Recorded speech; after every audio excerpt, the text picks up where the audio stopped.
Assalamualaikum warahmatullahi wabarakatuh. Alhamdulillahi hamdan katsiran tayyiban mubarakan fih kama yuhibbu rabbuna wa yardah. Wassalatu wassalamu ala nabiyyina Muhammadin wa ala alihi wa sahbihi wa man tabi'ahum bi ihsanin ila yaumiddin, amma ba'du. Ma'asyiral muslimin rahimakumullah. Kalau ada sesuatu di dunia ini, kebutuhan yang paling mendesak bagi manusia, kebutuhan yang paling primer bagi manusia yang melebihi dari kebutuhannya terhadap makanan dan minuman, maka itu adalah kebutuhan untuk memahami, kebutuhan untuk selalu mendapatkan hidayah dari Allah Subhanahu wa ta'ala. Kebutuhan terhadap hidayah, kebutuhan untuk selalu mendapatkan petunjuk Allah Subhanahu wa ta'ala, membimbingnya menempuh jalan yang lurus.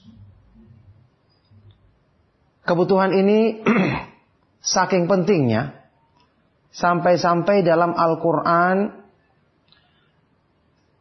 dalam sholat, kita diperintahkan untuk memohon hidayah kepada Allah Subhanahu wa ta'ala pada setiap rakaat yang kita baca sewaktu kita membaca surat Al-Fatihah, yaitu firman Allah Subhanahu wa ta'ala, ihdinas siratal mustaqim.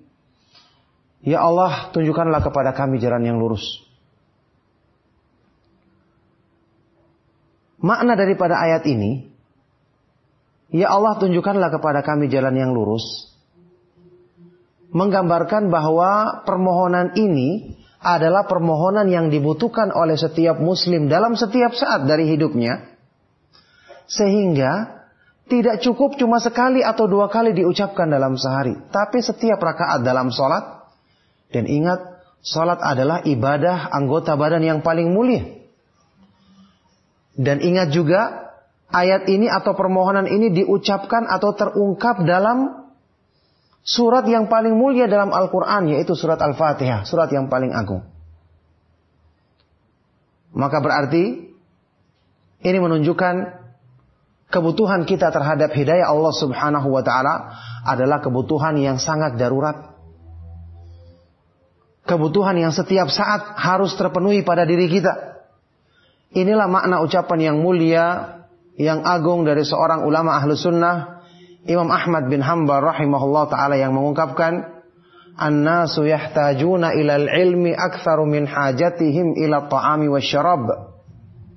Lianna ta'ama wasyaraba yuhtaju ilaihi fil yaumi marratan aw marratain, wal ilmu yuhtaju ilaihi bi'adadil anfas.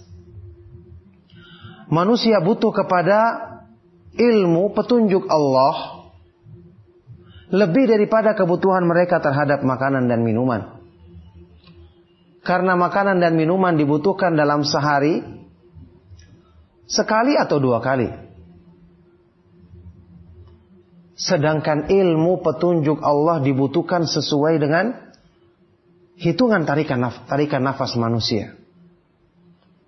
Makanya memohon hidayah kenapa harus diulang-ulang? Apalagi dibaca setiap rakaat. Itu bukan permohonan sekedar meminta hidayahnya saja. Sehingga mungkin akan ada orang yang mengatakan, bagaimana orang-orang yang telah mendapatkan hidayah? Kenapa dia juga harus meminta? Bukankah ini namanya meminta sesuatu yang telah ada? Jawabannya tidak demikian.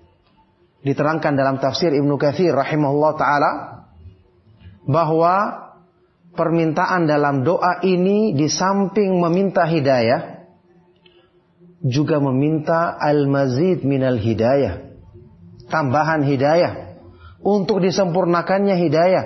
Dan juga tidak kalah pentingnya adalah yang ketiga, itu thalabus sabat alal hidayah, meminta keteguhan di atas hidayah.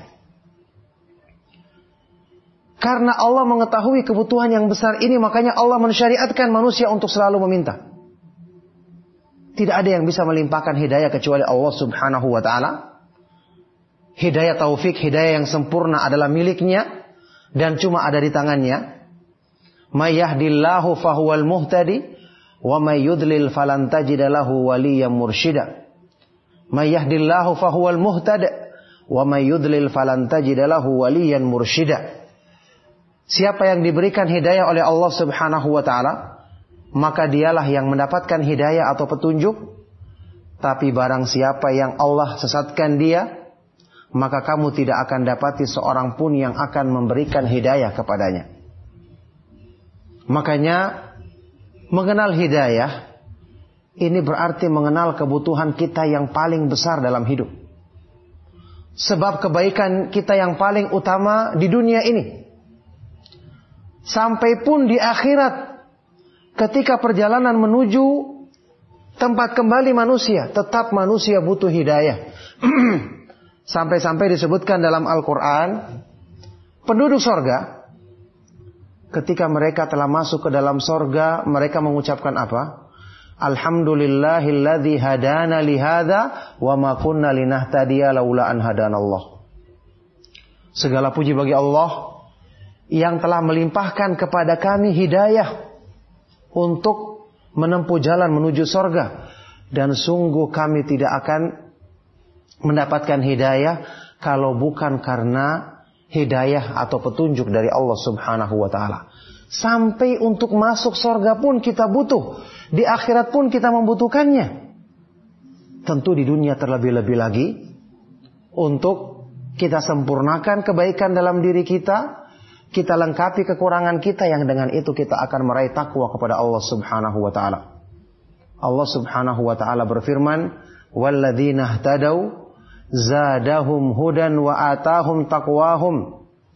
Dan orang-orang yang selalu mengikuti petunjuk Allah Subhanahu wa taala, orang-orang yang selalu mendapatkan hidayah dari Allah, maka Allah akan tambahkan bagi mereka petunjuk. Kemudian Allah akan menganugerahkan ketakwaan pada diri mereka. Inilah fungsinya hidayah. Makanya memohon hidayah kepada Allah dicontohkan dalam banyak hadis-hadis yang sahih. Dan Allah Subhanahu wa taala adalah Al-Hadi, Maha pemberi hidayah. Wa innallaha lahadil ladzina amanu ila siratim mustaqim. Dan Allah Subhanahu wa taala adalah yang maha memberikan, sungguh-sungguh dia yang memberikan hidayah kepada orang-orang yang beriman untuk menempuh jalan yang lurus.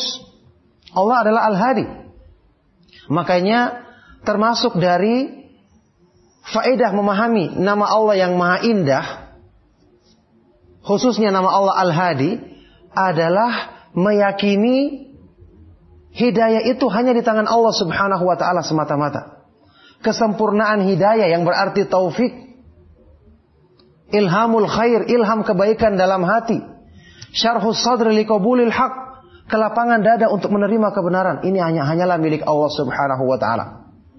Sampai-sampai ketika Rasulullah sallallahu alaihi wasallam berusaha keras mendakwai paman beliau Abu Thalib yang sangat beliau cintai untuk masuk Islam di saat-saat penghabisan menjelang akhir hidupnya.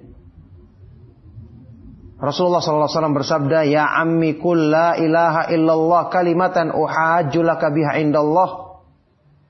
Wahai pamanku, ucapkanlah kalimat la ilaha illallah sebagai kalimat yang aku akan jadikan argumentasi membelamu di hadapan Allah. Tapi pamannya enggan untuk mengucapkannya.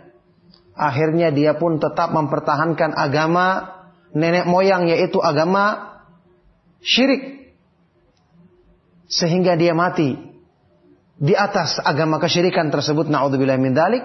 Pada waktu itulah turun firman Allah Subhanahu wa taala, "Innaka la tahdi man ahbabta, walakinnallaha yahdi man yasha wa huwa a'lamu bil muhtadin."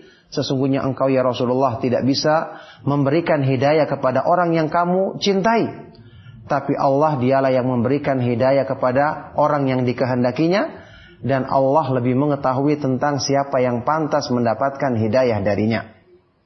Oleh karena itu hidayah penting untuk kita ketahui. Penting untuk kita berikan perhatian. Karena sesuai dengan kesungguhan kita mengusahakannya, maka sesuai dengan itu pula karunia yang Allah, yang agung ini yang Allah Subhanahu wa taala akan berikan kepada kita.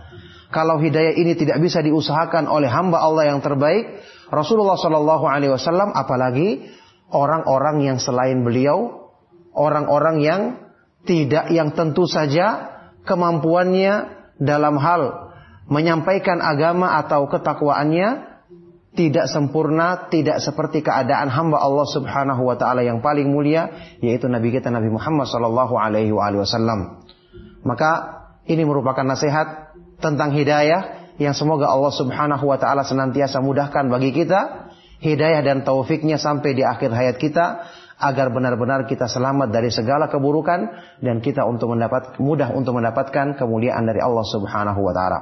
Demikianlah, semoga bermanfaat. Aqulu qouli hadza wa astaghfirullah li wa lakum wa lisairil mu'minin fastaghfiruhu innahu huwal ghafurur rahim. Wa sallallahu wa sallim wa barik ala nabiyyina Muhammad wa ala alihi wa sahbihi ajma'in. Wa akhiru da'wana anil hamdulillahi rabbil alamin. Wassalamu alaikum warahmatullahi wabarakatuh.